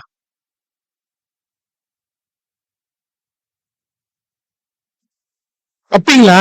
வைக்க மாட்டீங்க. ஏன் தெரியுமா? அந்த கேரக்டரை பார்த்து பேர் வைக்கிறீங்க. நாம எசபேலா இருக்கக்கூடாது. அல்லேலூயா. நான் வேடிக்கையா சிந்திச்சேன், ஆகாபுக்கு எசபேல், ஈசாக்குக்கு எசபேல் வராது. ஈசாக்குக்கு ரெபெக்காள், ரெபெக்காளுக்கு ஆகாப் வராது. ஆண்டவர் இப்படி கிராஸாலாம் போட மாட்டாரு. ஆகாப்புக்கு எசபேல். நான் ஆகாப்பா இருந்தா என் மனைவி எசபேல் தான். நான் ஈசாக்கா தியான புருஷனா இருந்தா என் மனைவி ரெபெக்காள் தான். மனைவியை பார்த்து நீ ரெபெக்காளா இரு, நான் ஆகாப்பா இருப்பேன், வாய்ப்பு இல்ல, வாய்ப்பே இல்ல. அந்த மனைவி ஒருவேளை ரெபெக்காளா இருந்தாலும் என்ன மாறிடுவா? எசபேலா. புருஷன் எப்படி தெரியுமா இருக்கணும்? ஈசாக்க மாதிரி இருக்கணும். படிக்க போறோம், அடுத்து படிக்க போறோம். ரொம்ப முக்கியங்க. மனைவிக்குரிய ரோல் அதிகம் ஃபேமிலியில. ஒரு மனைவி தான் வீட்டை விட்டுட்டாங்கன்னா முடிஞ்சிருச்சு. மூணாவது நபரை வீட்டுக்குள்ள விட்டுட்டீங்கன்னா முடிஞ்சிருச்சு, எல்லாமே முடிஞ்சிருச்சு. ஒரு மனைவி கையில தான் குடும்பத்துடைய இதையே கர்த்தர் கொடுக்கிறார். ஆணி வேற கர்த்தர் கொடுக்கிறார். கணவனை பார்க்கணும், பிள்ளைய பார்க்கணும், குடும்ப பொறுப்புகளை பார்க்கணும். அந்த பொறுப்பை யாருக்கு திரும்ப கொடுக்கிறாரு? மனைவிகளுக்கு தான் கொடுக்கிறார். வாலிபர்கள் எல்லாம், வாலிப பெண்கள்லாம் இருக்கிறீங்க, திருமணத்துக்கு பிறகு என் பிள்ளை நான் பாக்கியவதையும் சொல்லணும், என் புருஷன் உன்னை போல ஒரு குணசாலி இந்த உலகத்துல இல்லைன்னு சொல்லணும். அந்த மாதிரி நம்ம ஜீவிக்கணும் அப்படிங்கிற ஒரு எண்ணம் நமக்குள்ள வரட்டு. கடைசியா ஒரு காரியத்தை சொல்லிட்டு நான் முடிக்கிறேன். ஒரு புருஷன் எப்படி இருக்க வேண்டும்? எபேசியர் 5:25 எடுத்து வாசிங்களே. இங்க சகோதரர்கள் சேர்ந்து வாசிப்போமா? நானும் சேர்ந்துதான் வாசிக்கணும். எபேசியர் 5:25. எபேசியர் 5:25. எல்லாருமே ஐயா இந்த டிவில போடுயா. புருஷர்களே, நீங்க வாசிக்க வேண்டாம், இது உங்க டேர்ம் இல்ல, எங்க டேர்ம். புருஷர்களே, உங்கள் மனைவிகளில் அன்பு கூறுங்கள், அப்படியே கிறிஸ்துவும் சபையில் அன்பு கூர்ந்து. அப்படியே ஒரு பார்வை பாருங்களேன். அக்கா இப்ப திரும்பி பாக்குறாங்க, அப்ப திரும்பி பாக்கல. நான் வீட்ல திட்டம் பண்ணிட்டு வந்தேன், இந்த மாதிரி நம்ம கேட்டோம்னா நம்ம என்ன செஞ்சிடணும், கரெக்டா இருக்கணும்னு வரப்பே கேட்டுட்டேன், உனக்கு நான் நல்ல புருஷனா இருக்கிறேன்னா. ஏன்னா செய்தி எடுக்கிறதுக்கு முன்னாடி நம்ம என்ன செஞ்சிடணும், கரெக்ட் பண்ணிடணும் அப்படின்னு சொல்லிட்டு, புருஷர்களே உங்கள் மனைவிகளில் அன்பு கூறுங்க. புருஷன் எப்படிங்க வாழணும்? மனைவியை நேசிக்கணுங்க. நான் ஒண்ணு சொல்லவா, இது சொல்றேன், வேடிக்கையா இருக்கும், ஆனா இதான் ஃபேக்ட். ஒரு சமீபத்துல ஒரு சகோதரி சொன்னாங்க, நம்ம சைடு இல்ல, ஏன்னா வெளியில நிறைய பேர் பேசுவாங்க. அவங்க சொன்ன போது, என் புருஷன் மெடிக்கல் கார அக்காட்ட நல்லா பேசிட்டு இருக்கிறாரு, ஆபீஸ்ல வேலை பார்க்கிற பெண்ணிட்ட பேசிட்டு இருக்கிறாரு, ஆனா வீட்டுக்குள்ள வந்துட்டா அந்த புருஷன் மூஞ்ச பார்த்தா எப்படி இருக்கு, ஊர்ல சுத்திட்டு இருக்காங்க. ஊர்ல இருக்க எல்லாத்துலயும், பக்கத்து வீட்டுக்காரியா இருக்கட்டும், மெடிக்கல் காரியா இருக்கட்டும், எல்லாத்துலயும் எப்படி 32 பல்லு தெரியுது, ஆனா வீட்டுக்குள்ள வந்துட்டா எப்படி உருன்னு. அப்ப நான் அவங்கள்ட்ட சொன்னதை சொல்றேன், அவங்க அக்கான்னு தான் பேசுவேன். அக்கா, திருமணத்துக்கு முன்னாடி ஒரு பெண்ணை நேசிப்பது எளிது, திருமணத்துக்கு பிறகு மனைவியை கடைசி மட்டும் நேசிப்பது ரொம்ப கடினம். திருமணத்துக்கு முன்னாடி நினைச்சு பாருங்க, இல்லாத லவ்ஸ் எல்லாம் விடுவாங்க. ஆதாமு ஏவாள பார்த்த உடனே லவ் லெட்டர் தான் வந்துச்சு, காதல் கவிதையை விட்டாரு. ஆனா போக போக எப்படி வாழ்ந்தாருன்னு தெரியல. ஆனா போக போக மனைவியை நேசிப்பது ரொம்ப கடினம். ஏன் தெரியுமா? வேதம் சொல்லுகிறது பலவீன பாண்டம் என்று சொல்லுகிறது. புருஷன் அப்படி பலவான் தானே அர்த்தம். மனைவி பலவீன பாண்டமா இருந்தா, 2 பேருமே பலவீன பாண்டமா தெய்வம் கொடுத்திருக்க மாட்டார். ஒருத்தரை பலவீனமா கொடுத்தாருன்னா இன்னொருத்தரை என்ன செஞ்சிருக்கணும், தாங்கணும்ல. 1 பேதுரு 3ஆம் அதிகாரம், சீக்கிரம் 10 நிமிஷத்துல நம்ம நிறைவு செய்வோம். 1 பேதுரு 3ஆம் அதிகாரம் 7வது வசனத்தை எடுத்து வாசிங்க. அந்தபடி புருஷர்களே மனைவியானவள் ஆ. பலவீன பாண்டமா இருக்கிற என்ன பாண்டமாங்க? பலவீன அப்படின்னா என்னங்க அர்த்தம்? ஸ்பீக்கர்னு போட்டிருக்கு. நான் இங்க கணவர்கள் பதில் சொல்லுங்க. உண்மையாவே மனைவி பலவீன பாண்டமா? இல்லன்ட்டாரு. ஒரே போடு இல்ல. உண்மைங்க, கிடையாது. அவங்க சரீர ரீதியா பலவீனம் இல்ல. சமயத்துல கணவனே சாட்சிடலாம். சரீர ரீதியா பலவீனம் அல்ல, அவங்க எமோஷனலி பலவீனம். எமோஷனலி. நான் சில சகோதரிகள் எல்லாம் பார்த்திருக்கிறேன். விட்டு விட்டு ஆட்டி எடுத்துருவாங்க கணவன். அப்படியெல்லாம் இருக்கும். ஆனா நல்லா படிக்கணும். சரீர ரீதியா பலவீனம் இல்லைங்க, அவங்க கேரக்டர்ல பலவீனம், எமோஷனலா பலவீனம், தீர்மானம் எடுப்பதுல பலவீனம், அதுல பலவீனம். அதுல என்ன தெரியுமா செய்யணுமா? மனைவி பலவீன பாண்டமா இருக்கிறபடியால் புருஷர்கள் நாணமா நடக்கணுமா. அப்படின்னு என்ன தெரியுமா அர்த்தம்? வீட்டுல சில்வர் பாத்திரம் இருக்கு, மண் பாத்திரம் இருக்கு, கண்ணாடி பாத்திரம் இருக்கு. இதுல எதை நீங்க ஸ்ட்ராங்கா ஹேண்டில் பண்ணுவீங்க? சில்வர் பாத்திரத்தை தான் ஸ்ட்ராங்கா ஹேண்டில் பண்ணுவீங்க. ஏன்னா அதுதான் தினமும் வீட்டுக்குள்ள உருளுது. மண் பாத்திரம் ஹேண்டில் இல்ல. இது கண்ணாடி பாத்திரம் ஷோகேஸ்குள்ள இருக்குது. ஏன் தெரியுமா? அது ஒரு பக்கம் காஸ்ட்லி, இன்னொரு பக்கம்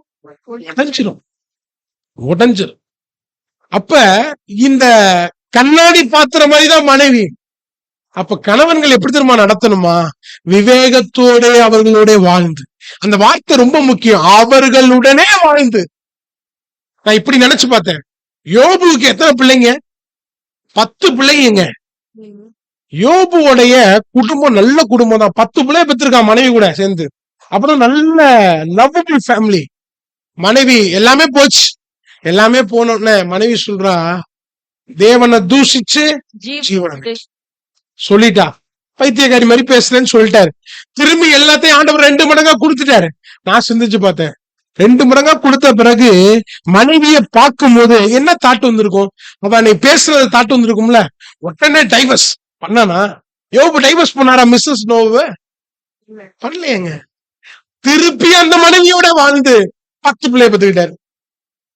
அதுல பெண் பிள்ளைகளை குறிச்சு ஒரு சாட்சி, அவர்களை போல சௌந்தரியம் உள்ளவங்க உலகத்துல இல்லையா. யோசிச்சு பார்த்தேன். அந்த மனைவி கூட தான் வாழ்ந்து பிள்ளைய பெற்றிருக்கான். திருப்பி சகிப்புத்தன்மை எவ்வளவு இருந்திருக்கும். கணவர்களுக்கெல்லாம் என்ன தெரியுமா தேவை? சகிப்புத்தன்மை தேவை. விவேகத்தோட வாழணுமா? விவேகம் என்னங்க அர்த்தம்? நாணமா வாழணும்னு அர்த்தம். மனைவி ஹேண்டில் பண்ணும்போது நாணமா ஹேண்டில் பண்ணணும்னு அர்த்தம். வாசிங்களேக்கா தொடர்ந்து. நீங்கள் விவேகத்துடனே அவர்களுடைய வாழ்ந்து. அங்கிருந்து வாசிங்க.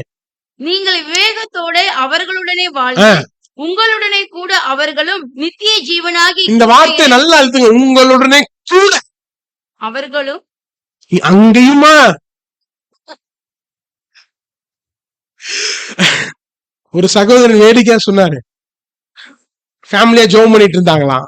ஜெபம் பண்ணிட்டு இருக்கும் போது அந்த சகோதரி ஜெபம் பண்ணாங்களாம், ஆண்டவரே நானும் என் வீட்டாருமோ என்றால் கர்த்தரே சேவிப்போம் அப்படின்னு ஜெபம் பண்ணிட்டு, நாங்க கணவன் மனைவி பிள்ளைகள் குடும்பமா பரலோகத்துக்கு போகணும்னு ஜெபத்தை குறுக்கிட்டாராம். அப்ப நான் நரகத்துக்கு போயிடுறேன் அப்படின்னாராம். அவர் சொன்னாரா, அங்கேயுமா? அது பரலோகமா இருக்காது அப்படின்னாரா. வேடிக்கையா? இது வேடிக்கையா சொல்றேன், இட் இஸ் நாட் ஃபேக்ட். ஆனா இங்க போட்டிருக்கு, உங்களுடைய கூட அவர்களும் நித்திய ஜீவனை சுதந்திரிப்பாங்களாம். இப்ப யோசிச்சு பாருங்களேன், மனைவிக்கு யாருங்க முன்மாதிரி? புருஷன் முன்மாதிரி. இந்த குடும்பத்துக்கு யாருங்க முன்மாதிரி? இயேசு முன்மாதிரி. பிள்ளைகளுக்கு யாருங்க முன்மாதிரி? மாதிரி. கடந்த வாரம் செய்தியில பேசின அது யாரோ ஒருத்தங்க செய்தியை கேட்டுட்டு இந்த வார்த்தையை சொன்னாங்களாம். எனக்கு அதை கேட்கும் போது பரவாயில்ல, செய்தியெல்லாம் கேட்கிறாங்க அப்படின்னு நினைச்சுக்கிட்டேன். அவங்க சொன்னாங்களாம், பிள்ளைங்க முன்னாடி நாங்க சண்டை போட்டுட்டு இருந்தோம், இப்போ அந்த பிள்ளை கல்யாணம் ஆனா சண்டை போடுவான், ஏன்னா நாங்க சண்டை போடுறத பாக்குறதுனால அப்படின்னும் போது யோசிச்சு பார்த்தேன். உண்மைதானே? பிள்ளைகளுக்கு யார் முன்மாதிரி? அப்பா அம்மா தான் முன்மாதிரி. வெளியில இருந்து யாரையும் முன்மாதிரியா வைக்க முடியுமா? வைக்கவே முடியாது. கடைசி பாயிண்ட் வாசிங்க. அவர்களுக்கு செய்ய வேண்டிய கணத்தை செய்யும். யார் செய்யணுமா? புருஷன். யார மதிக்கணுமா? மனைவிய. மனைவிய புருஷன் என்ன தெரியுமா செய்யணுமா? கனப்படுத்தணும்னு போட்டு. ஆங்கிலத்துல எப்படி தெரியுமா போட்டிருக்கு? ஆனர் பண்ணுங்க. அதுக்காக எந்திரிச்சு நிக்கணும்னு அவசியம் இல்ல. என்ன தெரியுமா செய்யணுமா? அவங்க பேச்சுக்கு ஒரு மதிப்பு. அவங்க பேச்சுக்கு. இன்னைக்கு நிறைய கணவர்கள் பேசுறதே காதுல கேட்காது. அவங்க ஏதோ நினைச்சிட்டு இருப்பாங்க. ஆமா என்ன சொன்ன அப்படிம்பாங்க. ஆனா இங்க ஆண்டவர் சொல்றது என்ன தெரியுமா? செய்ய வேண்டிய கணத்தை செய்யுங்க. பேச்சுக்கு ஒரு ரெஸ்பான்சிபிள் கொடுங்க. நான் ஒரு வார்த்தையை சேர்த்து என் நோட்ல எழுதியிருக்கேன். என்ன நோட்ல எழுதியிருக்கிறேன்னா, மனைவிக்கும் மனைவி வீட்டாருக்கும் கணத்தை கொடுங்கள். ஒரு கணவன் என்ன தெரியுமா செய்யணுமா? அவர்களுக்கு செய்ய வேண்டிய, அவர்களுக்குங்கிற ஒரு வார்த்தையில நான் எழுதியிருக்கேன், மனைவிக்கும் மனைவி வீட்டாருக்கும் உள்ள கணத்தை கொடுங்க. யார் கொடுக்கணும்? கணவன் கொடுக்கணும். என்னத்தை பெத்து வச்சிருக்கிறாங்க கேட்க கூடாது. அவங்க யாரோட அதிகமா வாழ போறது? அம்மா அப்பாவோடயா? இல்ல, புருஷன் கூட தான் அதிகமா வாழ்றாங்க. அப்படிங்கும் போது இவங்களை இழுக்கிறதுக்கு அவங்களை இழுக்கிறது இஸ் நாட் சரியானதா இருக்கவே இருக்காது. கணத்தை கொடுங்கள். வாலிபர்கள்லாம் இப்பயே கேட்டுக்குங்க. அவர்களுக்கு கொடுக்க வேண்டிய கணத்தை கொடுங்கள். மனைவிக்கும் சரி, மனைவி வீட்டாருக்கும் சரி, ஒரு கணவன் கணத்தை கொடுக்க வேண்டும். ஒரு அம்மா சொன்னாங்க, திருமணத்துக்கு பிறகு என் புருஷன் எங்க வீட்டுக்கு வந்ததே இல்லை. இங்கதான் அந்த வார்த்தையை போடணும், கணத்தை கொடுங்க. அவங்களுடைய உணர்வுகளை புரிந்து கொள்ளணும். அவங்களுடைய எண்ணங்களுக்கு ரெஸ்பான்ஸ் கொடுக்கணும். பேச்சுகளுக்கு ரெஸ்பான்ஸ் கொடுக்கணும். முக்கியமான சொந்தக்காரங்க ஃபங்க்ஷனு வாங்க, அதெல்லாம் நீ போயிட்டு வா, பேசுறோம் தானே, நம்ம ரெஸ்பான்ஸ் கொடுக்கணும். கணத்தை கொடுங்க. ஒருவேளை இப்படி சொல்லலாம், என்னால வர முடியல, நீ முக்கியமான வேலை இருக்கு, நான் ஏன் வரணும், நீ போயிட்டு வா. No no. அவர்களுக்கு செய்ய வேண்டிய கணத்தை எவ்வளவு நாளுங்க கொடுக்கணும்? எவ்வளவு காலகம் கொடுக்கணும்? நீங்க என்னங்க வாக்கு கொடுத்தீங்க? சாவர வரைக்கும் உண்மையா இருப்பேன், சாவர வரைக்கும் கொடுக்க வேண்டியதான். இன்னொரு வசனத்தை வாசி நம்ம நேசிக்கணும். ஆதியாகமம் 6ஆம் அதிகாரம் 8-9 வரைக்கும் வாசிங்க. நோவாவுக்கோ கர்த்தருடைய கண்களில் கிருபை கிடைத்தது. நோவாவின் வம்ச வரலாறு தன் காலத்தில் இருந்தவர்களுக்குள்ளே நீதிமானும் உத்தமனுமாய் இருந்தான். நோவா எப்படிப்பட்டவனா? நீதிமான். அவன் இன்னொரு பான் போட்டிருக்கு, அவன் உத்தமன். அது நாங்க உத்தமன் என்னங்க அர்த்தம்? நேர்மையானவன் அர்த்தம். ஒரு கணவன் எப்படி தெரியுமா வாழணும்? நேர்மையா நடக்கணும். எதுலங்கெல்லாம் நேர்மையா இருக்கணும்? எதுல நேர்மையா இருக்கணும்? கர்த்தர் கொடுத்த பொறுப்புல நேர்மையா இருக்கணும். மனைவிக்கு உண்மையா இருக்கணும், நேர்மையா இருக்கணும். 2வது பண விஷயத்துல நேர்மையா இருக்கணும். என் வீட்டுல உள்ள எல்லா பொருளும் அப்படி நாம சொல்லணும், என் வீட்டுல உள்ள எல்லா பொருளும் நான் கஷ்டப்பட்டு சம்பாரிச்சு வாங்கினது, அதுல ஒரு ரூபா கூட அநியாயமாய் சம்பாதித்தது அல்ல அப்படின்னு சொல்லணும். பண விஷயத்துல நேர்மை, கர்த்தருடைய விஷயத்துல நேர்மை. ஒரு கணவன் இருக்கணுமா அப்படி? ஏன்னா நோவா ஒரு கணவனுங்க, நோவா ஒரு தகப்பனுங்க. நோவா அப்படி இருக்கணும். நோவா இருந்தாரு. போட்டிருக்கு, தன் காலத்தில் இருந்தவர்களுக்குள்ளே நீதிமான் உத்தமன். நோவா தேவனோட சஞ்சரித்தான். அப்படின்னு என்ன அர்த்தம்? தேவனோட ரிலேஷன்ஷிப் வித் காட். தேவனோடு நல்ல உறவினர். தலைவனுங்க யாரோடு நல்ல உறவு இருக்கணும் தெரியுமா?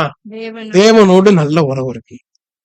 மனைவி, நீங்க ஜெபம் பண்ணுங்க, நீங்க பைபிள் வாசிங்க, நீங்க சபைக்கு போங்க அப்படின்னு சொல்லக்கூடாது. இங்க யார் தெரியுமா சொல்லப்பட்டிருக்கு? மிஸ்ஸஸ் நோவா பத்தி பேசவே இல்ல, மிஸ்டர் நோவா பத்தி தான் பேசுறாரு ஆவியானவர். நோவா தேவனோடு சஞ்சரித்தான். அப்படின்னா என்ன தெரியுமா அர்த்தம்? ஆண்டவருடைய விஷயத்துல ஒரு வாஞ்ச தாகம் யாருக்கு இருக்கணும்? குடும்ப தலைவர்களுக்கு இருக்கணும். குடும்ப தலைவர்களுக்கு இருக்கணும். ஆண்டவரோடு நல்ல உறவு இருந்துச்சுன்னா அந்த குடும்பம் ஆசீர்வதிக்கப்படுங்க. உண்மையா 100க்கு 100 சொல்றேன். நீங்க தேவனோட நல்லா வாழ்ந்து பாருங்களேன், உங்க குடும்பம் நிச்சயம் ஆசீர்வதிக்கப்படும். யார் முன்னாடி தெய்வம் வெட்கப்படுத்தவே மாட்டார். ஹல்லேலூயா. நோவா பாவம் இல்லாமல் வாழ்ந்தவன். ஏன் தெரியுமா? தன் காலத்தில் இருந்தவர்களுக்குள்ளே வித்தியாசமா வாழ்ந்தவன், பாவம் இல்லாம வாழ்ந்தவன். பாவம் செய்யக்கூடாதுங்க. நம்ம அந்தரங்க பாவம் எல்லாம் கூடாது. புகைப்பழக்கம், குடிப்பழக்கம் கூடாது. அது குடும்பத்தை சீரழிக்கும். குடும்பத்தை சீரழிக்கும். சமீபத்துல ஒரு நியூஸ் பேப்பர்ல வாசிச்சேன், ரொம்ப வேதனையான காரியம். நீங்க ஜெபம் பண்ணுங்க. இந்தியாவுல, நான் சொல்றது இந்தியாவுல ஒரு கருத்து கணிப்பு நடத்தி இருக்கிறாங்க.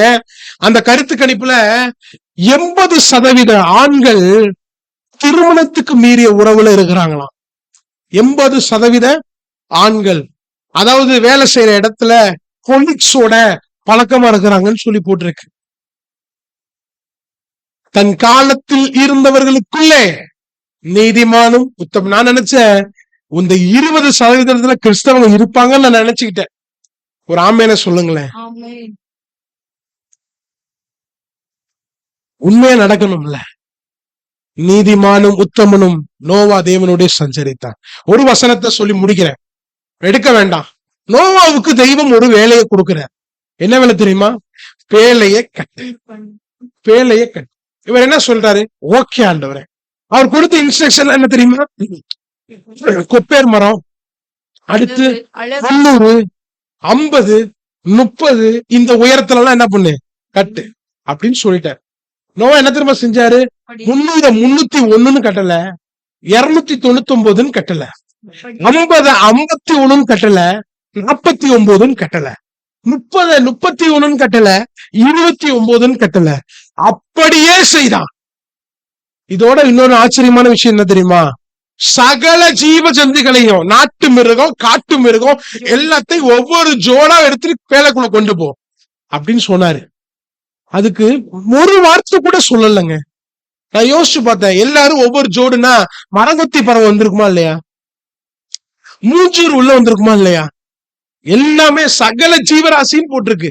மரங்கொத்தி பறவை வந்திருக்கலாம், மூஞ்சூர் வந்திருக்கலாம். நான் இப்படி சிந்திச்சேன், மரங்கொத்தி பறவையோட நேச்சர் என்ன?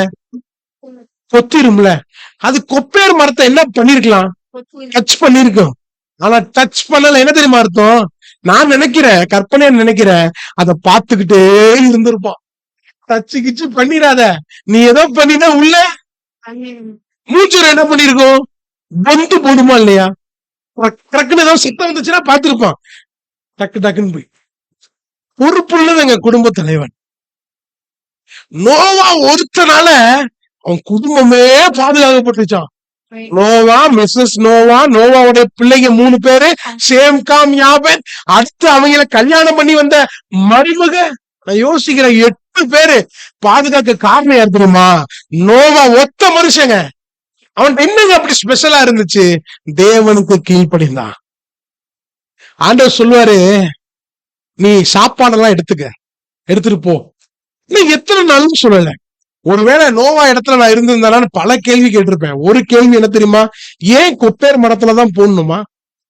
கேட்கிற கேள்வி என்ன தெரியுமா? இதுக்கெல்லாம் காசு யாரு? இயேசுவா இருந்தாலும் காசு வேணும்ல. யாரு கொடுப்பா? காசு என்று இருக்குதா? இல்ல. அடுத்து ஏன் ஒரிஜினல் தான் போடணுமா? நீங்க ஜீவராசியெல்லாம் கொண்டு போக சொல்றீங்க, ஒன்னு என்ன ஆகும்? 1, 2 எல்லாம் போகும். எல்லாம் எப்படி இருக்கும்? உள்ளே நாருமே. நிறைய ஜன்னல் போட்டா நல்லா இருக்குமே. நானா தான் கேள்வி கேட்டிருப்பேன். ஒரு கேள்வி கேட்கல.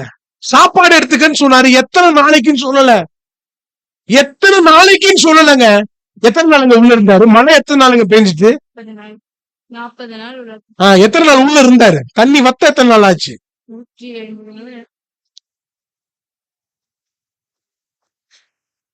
இயேசுவே, நீங்களும் சொல்லி குழப்பி விட்டுறீங்க. வீட்டுல போய் படிங்க, எத்தனை நாள்னு சொல்லி படிங்க. அத்தனை நாளைக்கு சாப்பாடு எடுத்துக்கன்னு சொல்லல. ஆனா என்ன தெரியுமா பண்ணாரு? கேட்கவும் இல்லை. ஏன்னா நான் நினைக்கிறேன், இந்த நோவாவுக்கு தெரியும், ஆதாமை உண்டாக்குவதற்கு முன்னாடியே எல்லாத்தையும் படைச்சிட்டுதான் உண்டாக்குனாரு. அந்த தேவனை தான் நாம் ஆராதிக்கிறோம். எல்லாவற்றையும் தேவையை சந்திப்பார் என்று அவருக்கு தெரியும். ஒண்ணுமே செய்யலங்க, ஒண்ணுமே செய்யல. அப்படியே செஞ்சார். ஒரு கேள்வி கேட்கல, அப்படியே செஞ்சார். ஒரு குடும்ப தலைவர் எப்படி தெரியுமா வாழணும்? மனைவியை நேசிக்கணும், தேவனுக்கு கீழ்ப்படியணும். அவள் பலவீன பாண்டமாய் இருக்கிறபடியால் அவளை கனப்படுத்தணும், நாணமா வாழணும், உத்தமமா நடக்கணும். அப்ப அந்த குடும்பம் ஆசீர்வதிக்கப்படும். கீழ்ப்படியாம இருந்துச்சுன்னா, யோனாவுடைய கீழ்ப்படியாமை படகுல எல்லாருக்கும் நஷ்டத்தை கொண்டு வந்தது. என்னுடைய கீழ்ப்படியாமை என் குடும்பத்துக்கு நஷ்டத்தை கொண்டு வரும். கீழ்ப்படியாம இருந்துச்சுன்னா, குடும்ப தலைவனுக்கு கீழ்ப்படியாம இருந்துச்சுன்னா அந்த குடும்பத்துக்கு நஷ்டம் வரும். யோனா மட்டும் தானே தப்பு பண்ணா? ஏன் படகுல உள்ள எல்லாமே தூக்கி சாப்பாட்டு மூட்டையெல்லாம் தண்ணியில இறைச்சாங்க. மாச கணக்குல சம்பாதிச்சு கொண்டு வந்த மூட்டை அது. ஏன் நஷ்டமாச்சு? யோனாவுடைய கீழ்ப்படியாமை. நம்ம வீட்டுல ஒரு நஷ்டம் வந்துச்சுன்னா உடனே சிந்திக்கணும். நம்ம எல்லாருமே சிந்திக்கணும். என்ன தெரியுமா சிந்திக்கணும்? நான் தேவனுக்கு முன்னாடி உத்தமமா வாழ்றேனா? என் வீட்டுல ஒரு குறை இருந்துச்சுன்னா உடனே சிந்திக்கணும். ஏன் இந்த குறை? ஒரு சரீர பலவீனம்னாலும் உடனே சிந்திக்கணும். ஏன்? நீதிமானுக்கு தண்டம் பிடிப்பதில்லை என்று வேதம் போடுகிறது. ஏன் சிந்திக்கணும்? ஏன் சிந்திக்கணும்? கண்களை மூடலாமா? கண்களை மூடி கர்த்தரை நோக்கி பார்ப்போம். அவர் உத்தமமானவர்களுக்கு நன்மையை வழங்காகிறார் என்று வேதத்துல வாசிக்கணும். கர்த்தர் சித்தமானா அடுத்த வாரம் பெற்றோரை குறித்து, பிள்ளைகளை குறித்து, முதியவர்களை குறித்து படிப்போம். 2 வாரம் குடும்பத்தை குறித்து படிப்போம். ஏன்னா நம்ம குடும்பம் ஆசீர்வாதமா இருந்துருச்சுனாலே சபை ஆசீர்வாதமாயிரும், சமூகம் ஆசீர்வாதமாயிரும். குடும்பம் முதலாவது ஆசீர்வாதமா இருக்கும். கணவன் மனைவி. நான் வேடிக்கையா சிந்திச்சு பார்த்தேன். உங்களுக்கு திருப்பி இப்படி ஒரு வாய்ப்பு கிடைக்குமாங்க? அந்த மனைவியோட வாழ, இந்த பிள்ளையோட வாழ கிடைக்குமா? இந்த பூமியில எவ்வளவு நாள் இருக்க போறோம்னு தெரியாது. அவ்வளவு நாள் இந்த மனைவியோட வாழ போறோம், பிள்ளையோட வாழ போறோம், அம்மாவோட வாழ போறோம், அப்பாவோட வாழ போறோம், பிள்ளைகளோட வாழ போறோம். மீண்டும் ஒரு வாய்ப்பு கிடைக்க போறது இல்ல. ஆசைப்பட்டாலும் கிடைக்காது. இந்த வாய்ப்பை கொடுத்த தேவனுக்கு இந்த உலகத்துல நாம் சந்தோஷத்தோடு கீழ்ப்படிந்து வாழும்போது, இன்னுமே நினைச்சாலும் நீங்க வேற பிள்ளைய பெற்றுக்க முடியாது. உங்களுக்கு கொடுத்த பிள்ளைதான். அந்த பிள்ளையோட நீங்க மனரம்யமா வாழணும். இனிமே நினைச்சாலும் உங்களுக்கு வேற மருமகள் இல்ல. அந்த மருமகளை அனுசரிச்சு, அந்த மாமியார அனுசரிச்சு அடுத்த வாரம் பேசுவோம் அதை பத்தி. அப்படி வாழும் போது அந்த குடும்பம் எப்படி தெரியுமா இருக்கும்? நான் நினைச்சு பாக்குறேன், இந்த குடும்பம் எப்படி இருக்கும்? எப்படி இருக்கும்? Beautiful family. தேவனுடைய பார்வையில அது விலையேறப்பட்ட குடும்பமா? ஆண்டவரே, என் குடும்பம் மாறணும் ஆண்டவரே. உங்க பார்வையில விலையேறப்பட்ட குடும்பமா? என் குடும்பம் மாறணும் ஆண்டவரே. எங்க சபையில இருக்கிற 21 குடும்பங்களும் மாறணும் ஆண்டவரே. பந்திய உங்க கரத்துல ஒப்பு கொடுக்கிறோம். அத நடத்துவீராக. இயேசுவின் மூலம் துதிக்கிறோம் நல்ல தகப்பனே. ஆமென். ஆமென். உமது வசனத்தை கை கொள்ளும் முடிக்கு நான் தாமதியாமல் தீவிரித்தேன். வசனத்தின்படி தாமதியாமல் தீவிரித்தேன் என்கிற ஒரு சிந்தனைய நம் மனதில வைத்துக் கொண்டு கர்த்தருடைய சமூகத்தை விட்டு கடந்து போலாம். அதுக்கு முன்னாடி ஒரு காரியத்தை மாத்திரம் சொல்லிடுறேன். ஆத்துமாக்களை ஆதாயம் பண்ணுங்க. வேதம் சொல்லுகிறது, ஆத்துமாக்களை ஆதாயம் பண்ணுகிறவன் நாணவான். எனவே நாம நாணவா நடந்து கொள்ளணும்.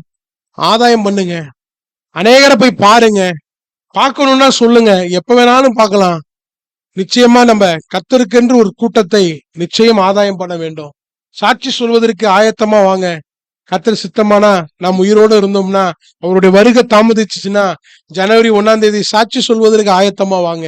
இந்த ஆண்டு நாம் செய்த ஊழியம், இந்த ஆண்டு நான் யார் யாரெல்லாம் பார்த்தேன், யார் யாரெல்லாம் ஆதாயம் பண்ணேன் அப்படின்னு சொல்லி சாட்சி சொல்வதற்கு ஒரு ஏக்கத்தோட வாங்க. கர்த்தர் நிச்சயமா ஆசீர்வதிப்பார். ஜெபம் பண்ணுவோம், நிறைவு செய்வோம். கிருபை உள்ள தெய்வமே, உமது சமூகத்தில் அமர்ந்து ஆராதித்து உமது வார்த்தைகளை கேட்க பண்ணுனீங்க, நன்றி செலுத்துகிறோம். எங்களோடு பேசிக்கிட்டே இருக்கிறீங்கப்பா வார வாரம். ஆண்டவரே, உமக்கு கீழ்ப்படிய, உங்க வார்த்தைக்கு கீழ்ப்படிய, கனி உள்ளவர்களாய் வாழ, வெளிச்சம் உள்ளவர்களாய் நடக்க, சாட்சியாய் வாழ ஆவியானவர் உதவி செய்வீராக. வந்திருக்கிற ஒவ்வொரு பிள்ளைகளையும் கர்த்தர் ஆசீர்வதிக்கும்படி, ஒவ்வொரு குடும்பத்தையும் தெய்வம் ஆசீர்வதிக்கும்படி, சுகவீனம் உள்ளவர்கள் ஆண்டவரே நல்ல சுகத்தை பெற்றுக் கொள்ளும்படி நாங்கள் ஜெபிக்கிறோம், ஆசீர்வதிக்கிறோம். அப்பா, திரும்பி நாங்கள் சந்திக்கும் வரை உங்க இரக்கங்களை நடத்திட்டோம் ஆண்டவரே. இயேசுவின் மூலம் துதிக்கிறோம் நல்ல தகப்பனே.